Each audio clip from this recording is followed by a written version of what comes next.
in one's origins is expressed in the Australian Jewish community. As he noted in the foreword here, Mordecai never bowed to Haman, and that was one of the reasons he was targeted for cruel murder along with his people.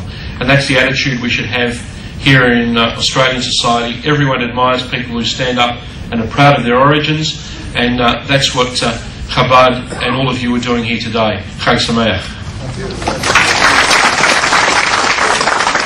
In terms of celebrating Jewish and non-Jewish events together, because of course today is Purim and in 2 days' time is the Commonwealth Games, and we are going to be celebrating them together. And in fact, you asked the question whether Queen Esther was coming or is here. No, but the baton is on the way down Elizabeth Street, and apparently inside the baton is the Megillah. So hopefully it arrives in time for the Megillah reading later on. I now have much pleasure in welcoming the Honourable Robert Doyle, the Leader of the State Opposition, to greet us. Thank you.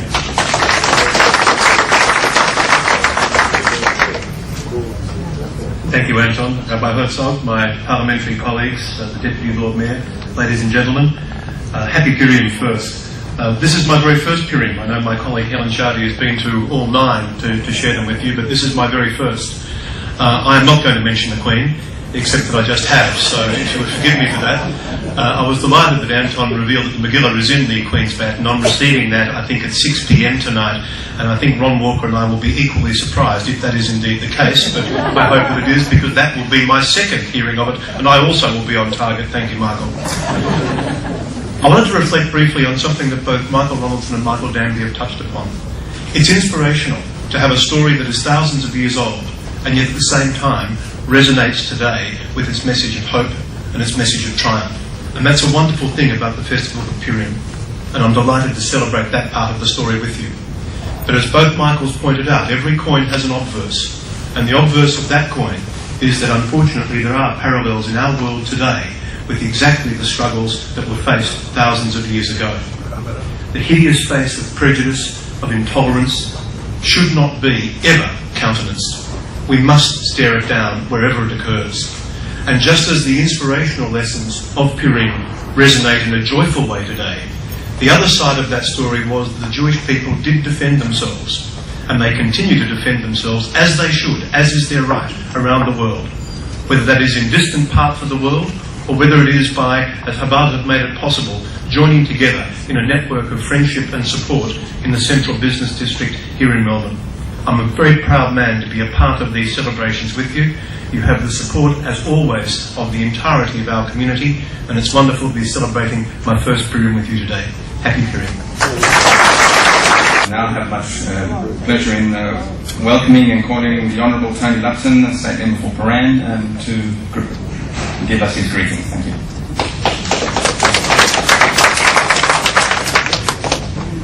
Thank you very much, Anton, and to Rabbi Herzog, all my parliamentary colleagues, and Councillor Singer, and the community gathered here today. I'm very pleased to be here at Purim once again. I haven't been to as many as Helen, but I've been to a few now, and it's always a great pleasure to come and join with you in this very important celebration. I'm pleased also to be representing Premier Steve Bracks here today, and he sends his best wishes to you for this wonderful and celebratory festival. It's at times like this that we do think even more of the friends and family that we have in Israel, the closeness, the bonds between us, between the people and between the governments of Australia, Victoria and the State of Israel itself. And I just want to mention a couple of things that are being done at the moment that show the closeness of those bonds and the way we're working closely together. Things I want to mention are the Victoria-Israel Science and Technology Fund and the work that is going on between the Alfred Hospital here in Melbourne and Hadassah Medical Organisation in Israel. A little while ago, the Victorian government came to an agreement with the State of Israel to establish a world-first Science and Technology Research and Development Fund, which will mean that companies and research organisations in Israel and in Victoria that work together will receive funding assistance from the State of Victoria and from the State of Israel in order to carry out research and development on marketable scientific and technological developments, particularly in the areas of biotechnology, medical research, agriculture, environment and water. That is a world first between states such as Israel and Victoria, and it's something that I think demonstrates the closeness of the relationships, the personal as well as the government. It's important that we work at all of those levels to make sure that those bonds and the cooperation continue to grow and strengthen over the years. And the memorandum of understanding that has been entered into between the Alfred Hospital and Hadassah is also another example of the way in which we're working closely together on medical research and trauma research. Of course, we know the terrible story of why the Hadassah Medical Organisation is so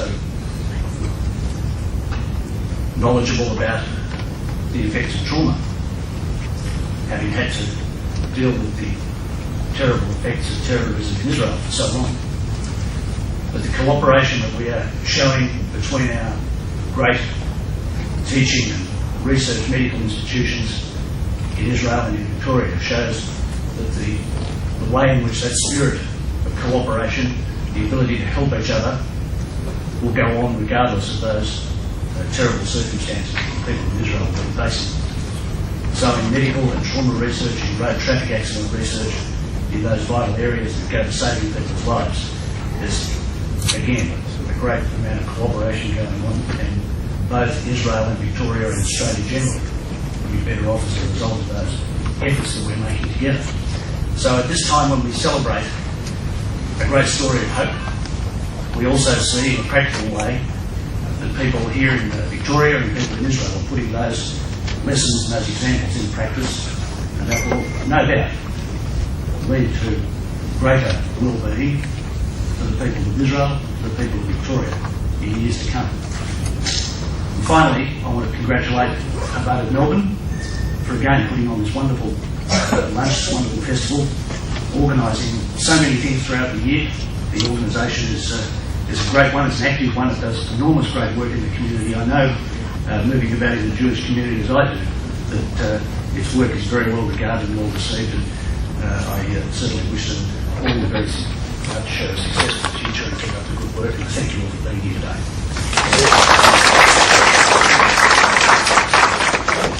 It's not well known, but a few years ago, Purim was celebrated at the White House for the first time. The reason being because George Bush is actually Jewish. Hard to believe, I know, but after his inauguration, he rang up his mother and decided to invite her to celebrate Purim with him at the White House. And the conversation went something like this. I won't do the accent. Mum, with Purim being the first holiday after my inauguration, I want you to celebrate it with us at the White House. Mum, I don't know. I'll have to get to the airport, and Mum, I'm the President of the United States. I'll send a limo for you to take you right to the airport. Okay, but when I get to the airport, I'll have to stand on the line to buy a ticket and check my baggage. Oh, it'll be so difficult for me. Mum, don't worry about standing on lines or any of that. I'm the most powerful person in the world. I'm the President. I'll send Air Force One for you. Well, okay. But when I get to Washington, I'll have to find a cab, and Mama, please, I'll have a helicopter waiting for you. It'll bring you right to the White House lawn. Well, yeah, but where will I stay? Can I get a hotel room? Mama, we have this whole big White House. There'll be plenty of room. Please, join us for Purim. Okay, I'll be there. 2 seconds later, she calls her friend. Hello, Sadie. Guess what? I'm spending Purim at my son's house. Oh, the doctor? No, the other one.